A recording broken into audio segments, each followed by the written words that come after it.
కోట్లు వదిలేసిన పోలీసులు తీవ్ర కోపంలో హైకమాండ్. ఈ విషయాన్ని తెలుసుకునే ముందు వీడియో మీరు కంప్లీట్గా చూడండి. అప్పుడే మీకు కంప్లీట్ ఇన్ఫర్మేషన్ ఏంటో అర్థమవుతుంది. అదేవిధంగా చాలా మంది వీడియో చూస్తున్నారే కానీ సబ్స్క్రైబ్ చేసుకోవడం మాత్రం మర్చిపోతున్నారు. దయచేసి సబ్స్క్రైబ్ చేసుకోండి. సబ్స్క్రైబ్ చేసుకోవడం వల్ల నేను చేసే ప్రతి ఒక్క అప్డేట్ మీరు ముందుగానే పొందగలుగుతారు. అదేవిధంగా చాలా మంది లైక్ చేయడం మర్చిపోతున్నారు. దయచేసి లైక్ చేయండి. లైక్ చేయడం వల్ల ఈ ఇన్ఫర్మేషన్ అనేది మనం చాలా మందికి రీచ్ చేసిన వాళ్ళు అవుతాం. ఇంకా లేట్ చేయకుండా వీడియోకి వెళ్ళిపోతాం.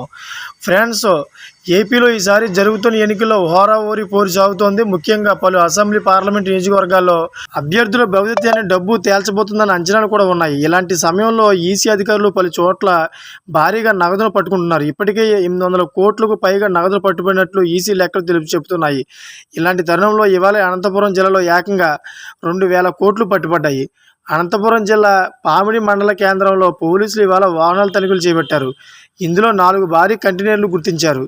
వాటిని ఆపి తనిఖీలు చేశారు. ఇందులో కేరళ రాష్ట్రానికి చెందిన కొచ్చిన్ నుంచి తెలంగాణలోని హైదరాబాద్కు ఈ 4 కంటైనర్లు సెక్యూరిటీతో వెళుతున్నట్లు గుర్తించారు. అలాగే ఇందులో 2000 కోట్లు నగదు ఉన్నట్లు గుర్తించారు. దీంతో అనుమానం వచ్చి ఆధారాలు అడిగారు. వాటిని తీసుకెళ్తున్న సిబ్బంది ఎన్నిక అధికారులకు తగిన ఆధారాలు సమర్పించారు. ఈ 4 కంటైనర్లు రిజర్వ్ బ్యాంకుకు సంబంధించినవిగా వారు ఆధారాలు ఇచ్చారు. ఇవి సరిపోవడంతో జిల్లా కలెక్టర్ ఆదేశాల మేరకు వీటిని పోలీసులు విడుదల చేశారు. దీంతో 4 కంటైనర్లు సజావుగా వెళ్ళిపోయాయి. అసలు ఎన్నికల సమయం కావడం, భారీ ఎత్తున నగదు దొరకడంతో అధికారులు తొలుత ఆందోళనకు గురయ్యారు. చివరకు ఆధారాలు ఉండడంతో అంతా ఊపిరి పీల్చుకున్నారు. Thank for watching friends.